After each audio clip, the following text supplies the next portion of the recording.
Rose runs down the road and enters the town, which seems to be empty.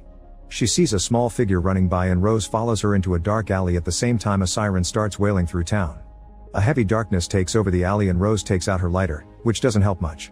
She hears a voice whispering "Mommy" and keeps on searching until she finds an abandoned stretcher.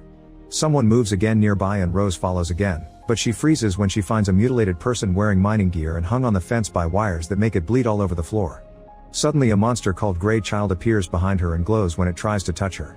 A screaming Rose runs away as more Grey Children show up, but she finds the way blocked by the fence. The Grey Children soon surround her and tear her jacket off as they try to hurt her. Eventually Rose finds an exit and pushes a door to enter a building, however she trips and the children surround her again, trying to grab her to keep her from moving.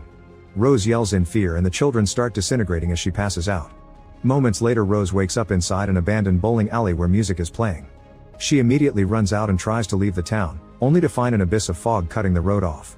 Suddenly Dahlia appears behind her, explaining only the Dark One can let people in or out of Silent Hill. She also shares that she had a daughter called Alessa but she lost her after they made terrible things to her. When Rose shows her a picture of Sharon, Dahlia says that's her child and tries to steal the locket. Rose has to push her off to be able to run away. Meanwhile, Christopher is trying to follow Rose's route and asks a man at the gas station for directions. The man explains that Silent Hill is closed off because the mines are still burning underground, so Christopher has to bribe him to get proper directions. Back to Rose, she manages to find her car in one of Sharon's drawings, which shows a school. The car won't start, so Rose calls Christopher and leaves a message on his voicemail.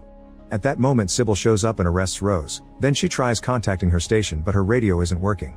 Rose notices the cop is bleeding, so Sybil explains she also crashed and woke up here.